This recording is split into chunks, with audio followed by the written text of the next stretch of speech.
much motherfucking design on right now. Bring it down, bring it back, make it clap. I got 3 old thoughts, new wall, wear that thing. Bitches on my line, and you know.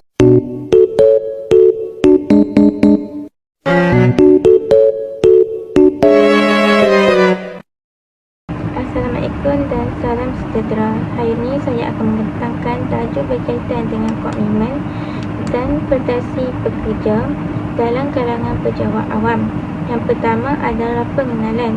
Dalam sesebuah organisasi mestilah mempunyai prestasi kerja yang baik untuk melahirkan sesebuah organisasi yang berjaya ke hadapan supaya ia dapat mencapai matlamat tersebut.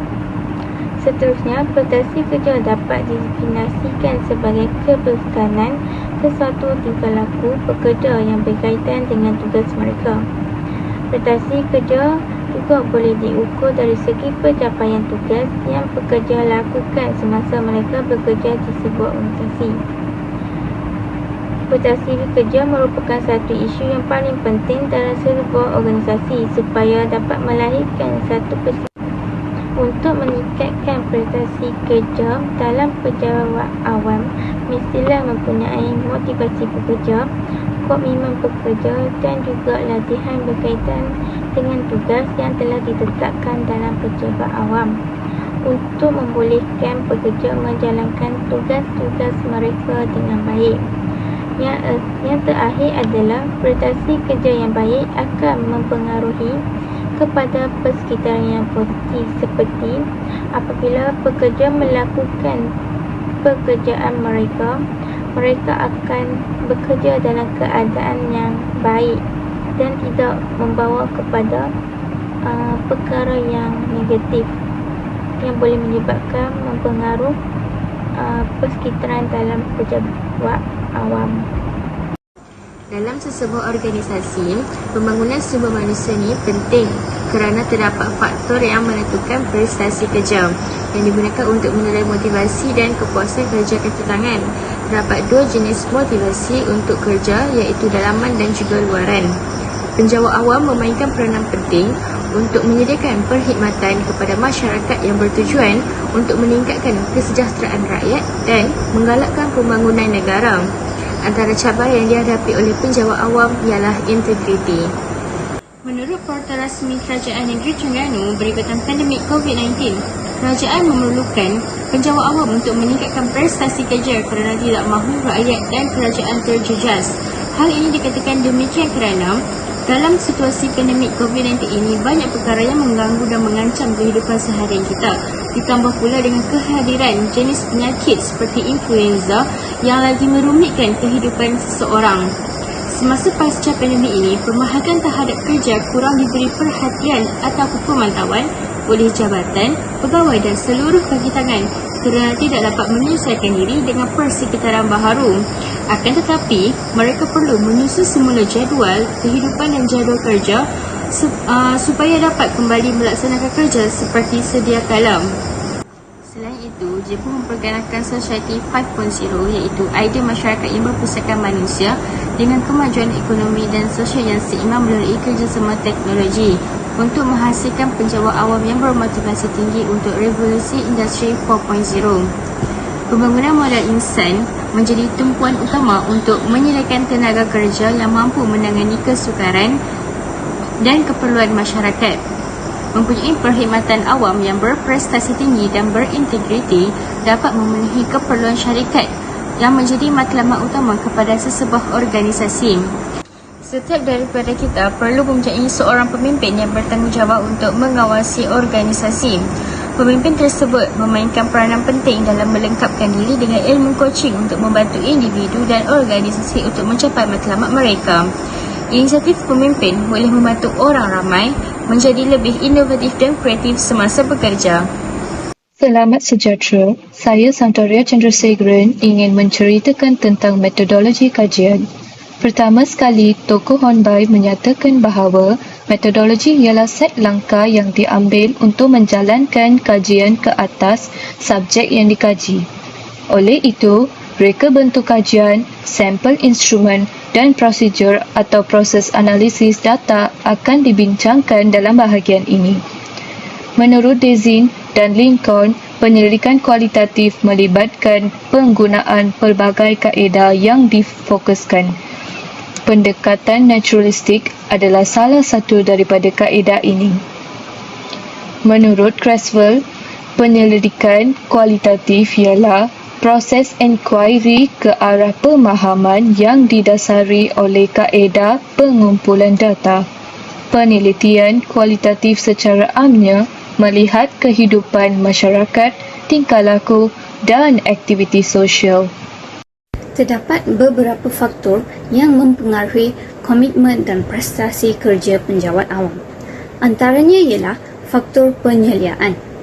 Penyeliaan yang baik merangkumi peranan menasihati, membimbing dan berkomunikasi yang harus dilakukan selain mencari kesalahan pekerja oleh sesuatu organisasi atau majikan.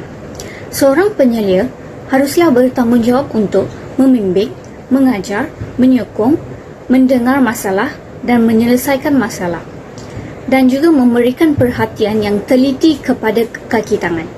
Yang kedua pula iaitu faktor rakan sekerja atau boleh dikatakan sebagai faktor sokongan moral. Sokongan untuk rakan sekerja penting dalam pembangunan kerjaya dan proses sosial. Walaupun rakan sekerja tidak sekuat penyelia dalam mempengaruhi pekerja baru ini, tetapi ia boleh mempengaruhi pekerja awam. Tambahan lagi, kaki tangan awam akan melalui pelbagai peringkat pembangunan yang berbeza seperti pembangunan dari perspektif sosial dan profesionalisme. Akhirnya, faktor pendapatan atau ganjaran. Ganjaran sentiasa dikaitkan dengan profesionalisme pekerjaan. Semakin tinggi tahap kepakaran profesional, semakin tinggi gaji dan upah yang diterima yang diulaskan dan dikatakan oleh Hodgson dan Sullivan 1995. Assalamualaikum. Saya Nur Rashida Nabila binti Muhammad Rashidi S68056. Saya akan menyambung pembarangan rakan saya yang seterusnya iaitu penyelesaian terhadap isu komitmen dan prestasi kerja dalam kalangan penjawat awam. Dalam sektor awam ini, komitmen prestasi kerja adalah penting kerana ia boleh meningkatkan produktiviti dan kecekapan dalam perkhidmatan awam. Oleh itu, terdapat beberapa penyelesaian yang boleh dipertimbangkan untuk meningkatkan komitmen prestasi kerja dalam kalangan penjawat awam. Penyelesaian yang pertama adalah komunikasi yang efektif antara pengurus dan penjawat awam. Pengurus harus berkomunikasi dengan penjawat awam secara terbuka dan memberikan mereka arahan yang jelas. Begitu juga dengan penjawat awam, mereka harus dapat menyampaikan masalah dan keprihatinan mereka dengan pengurus secara terbuka dan jujur. Misalnya melalui perbincangan, pertemuan berkala ataupun saluran komunikasi yang terbuka dapat membantu mengidentifikasi masalah dan menemukan solusi bersama. Hal ini dikatakan demikian kerana komunikasi yang baik boleh membantu membina hubungan kerja yang baik. Penyelesaian yang kedua adalah melalui penghargaan dan pengiktirafan yang adil dan berterusan. Pengenalan sistem insentif dan penghargaan yang sesuai dapat menjadi pendorong tambahan bagi penjawat awam untuk meningkatkan komitmen mereka terhadap prestasi kerja. Hal ini dikatakan demikian kerana ketika pegawai melihat bahawa kerja mereka dihargai, mereka akan lebih cenderung untuk termotivasi untuk bekerja dengan lebih baik lagi. Misalnya melalui pengiktirafan prestasi yang baik dan memberikan ganjaran yang sesuai pada penjawat awam yang mencapai sasaran dan melampaui jangkaan. Contoh seperti insentif ini boleh diberikan dalam bentuk ganjaran, kewangan, peluang kenaikan pangkat ataupun pengiktirafan awam yang lain untuk memotivasikan mereka agar lebih berusaha lebih keras lagi. Penyelesaian yang ketiga adalah budaya organisasi yang positif. Budaya organisasi yang positif dan sokongan dari pengurusan sangat penting untuk meningkatkan komitmen prestasi kerja. Membina budaya organisasi yang positif dapat menggalakkan kecemerlangan kerjasama dan semangat kerja. Hal ini dikatakan sedemikian kerana menciptakan budaya organisasi yang mendukung, inklusif dan memperhatikan kesejahteraan pegawai adalah sangat penting.